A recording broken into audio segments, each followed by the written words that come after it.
Okay, Assalamualaikum warahmatullahi taala wabarakatuh dan salam sejahtera.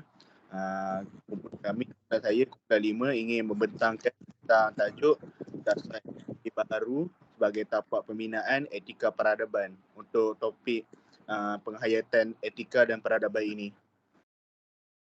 Okay, ini merupakan ahli kumpulan kita. Bagi pengenalan, Dasar Ekonomi Baharu DEB merupakan inisiatif utama yang dilaksanakan oleh Kerajaan Malaysia pada tahun 1971.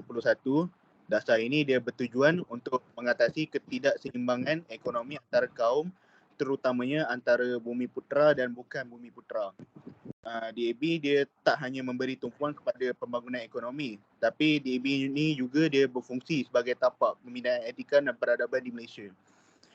Okay, dalam konteks ini, DAB je dapat dianggap sebagai tapak pembinaan etika dan peradaban di Malaysia dengan mengukuhkan nilai-nilai kesederhanaan, keadilan dan kebersamaan dengan menekankan penyertaan aktif semua lapisan masyarakat dalam proses pembangunan. Dasar ini dia diharapkan dapat membentuk masyarakat yang lebih adil, seimbang dan harmoni dari segi ekonomi dan sosial.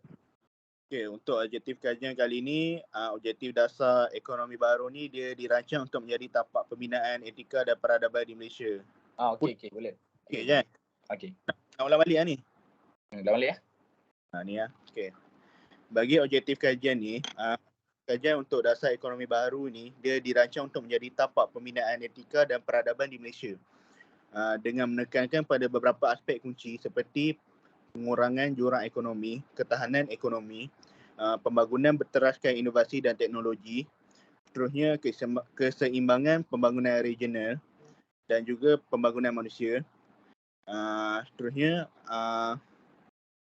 penekanan kesusahanan dan pertumbuhan industri, pembangunan modal insan dan pendidikan, dan akhir sekali kebudayaan digital dan digitalisasi. Okay, seterusnya untuk metodologi kajian, di sini kita dapat mengumpul maklumat dari data berumur kuantitatif dengan jorangan umur dari 30 tahun hingga 50 tahun. Kita bagi borang soal selidik untuk mereka dan kita juga gunakan bahan internet dari sumber yang rasmi. Cara kita memperoleh responden adalah kita mengadakan Google Form dan kita menyebarkan pautan Google Form melalui platform WhatsApp. Terusnya, pengedaran borang soal selidik, kita mencari responden secara bertujuan iaitu pelajar universiti. Tujuan kita adalah untuk memenuhi kehendak jawapan yang bertepatan dengan tajuk kajian. Dan akhir sekali, kita secara penyiapan borang soal selidik, kita disediakan berdasarkan objektif kajian. Seterusnya untuk batasan kajian, pekaji dia menjalankan kajian ini untuk meneliti sejauh mana masyarakat Malaysia menitik berkaitan dasar ekonomi baru yang diperkenalkan di negara kita. Borang soal selidik yang dilakukan adalah dikutip dalam lingkupan pelajar universiti dan jawapan diperoleh secara kuantitatif dalam jurangan 30 hingga 50 melalui Google Form. Oleh itu, kajian ini hanyalah terhad kepada mereka yang mempunyai akses jaringan internet sahaja.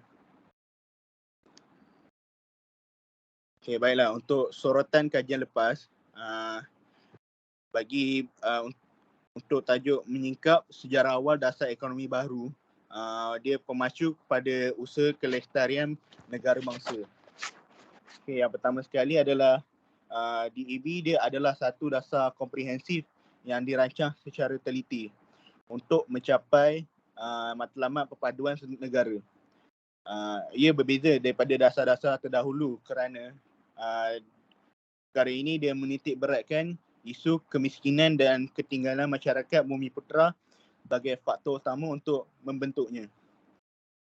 Seterusnya, DEB dia bukan sahaja bertujuan untuk membasmi kemiskinan dan menyusun semula masyarakat, tapi lebih kepada untuk mencapai perpaduan kaum di negara ini.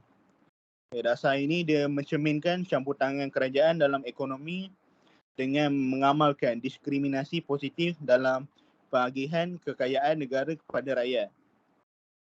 Seterusnya, yang ketiga, DAB adalah program jangka panjang yang berlangsung selama 20 tahun yang direalisasi oleh kerajaan.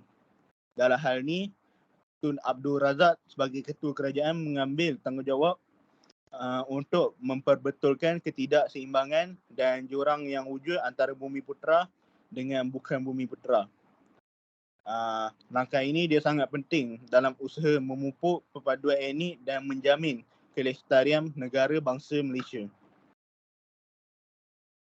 Okey, seterusnya sorotan yang seterusnya adalah bertajuk impak dasar ekonomi baru ke atas peningkatan ekonomi Bumiputera selepas tragedi 13 Mei tahun 1969. Dari sini dasar ekonomi baharu dia berbeza daripada dasar-dasar terdahulu kerana ia lebih menyeluruh dan dikaji secara terperinci. Peranan agensi kerajaan atau separuh kerajaan dalam DAB dia dapat membantu merealisasikan cita-cita Tun Abdul Razak melalui institusi nasionalisme ekonomi Bumiputera yang berkesan dan simbolik. Di sini juga dapatlah peruntukan kewangan dan sumber oleh institusi dan agensi sektor awam dalam DAB dia dapat menyumbang kepada pembangunan ekonomi negara dengan pesat melalui pengembangan, kemudahan dan perkhidmatan. Dan akhir sekali, perkembangan ekonomi DAB dia memberi faedah kepada Bumiputera dan rakyat Malaysia melalui penyertaan aktif dalam berbagai kegiatan ekonomi. Dan tajuk yang seterusnya bagi sorotan kajian lepas, impak dasar ekonomi baru ke atas peningkatan ekonomi Bumiputera selepas tragedi 13 Mei. Dia sambungan daripada tadi. Program pembasmian kemiskinan dan penyusunan semula DAB memberi manfaat kepada semua golongan miskin di bandar dan di luar bandar. Okey. Yang seterusnya program pembasmian kemiskinan dan penyusunan semula DAB dia dapat memberi manfaat kepada semua golongan miskin di bandar dan di luar bandar. Rakyat Malaysia juga dapat mendapat faedah daripada program DAB melalui pinjaman bank, latihan pendidikan dan projek pembangunan sosial. Dan akhir sekali DAB dia mencapai maklumat perpaduan negara memperbaiki keadaan ekonomi dan sosial Bumiputera serta memberi kesan kepada rakyat Malaysia secara amnya. Okey, seterusnya data kajian faktor penubuhan dasar ekonomi baru. Majoriti responden yang menjawab adalah benar berkaitan DAB. Seterusnya, ini membuktikan bahawa responden peka dengan DAB yang telah dilaksanakan dahulu. Yang ketiga, responden juga sedar bahawa tanpa DAB, ianya akan memecah belahkan kaum dan kadar kemiskinan rakyat adalah tinggi.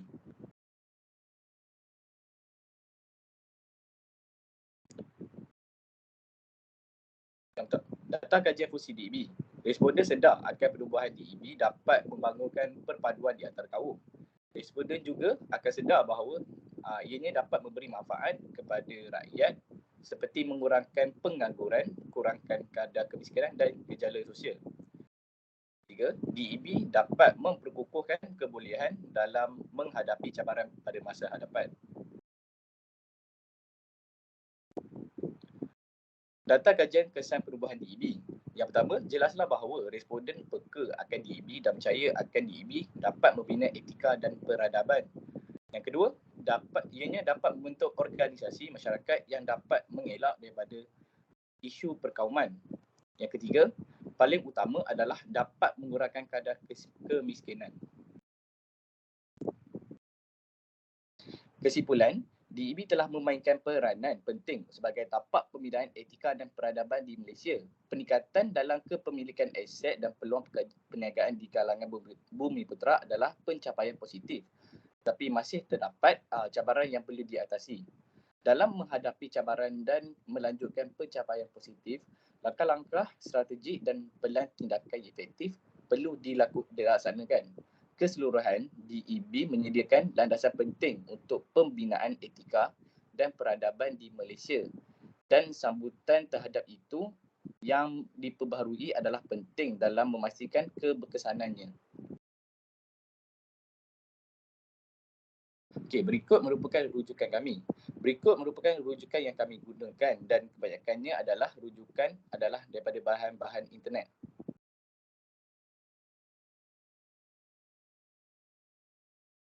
Lampiran.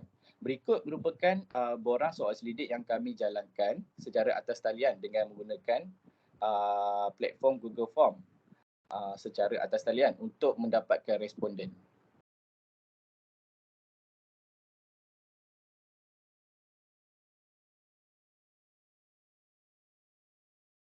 Sekian, terima kasih.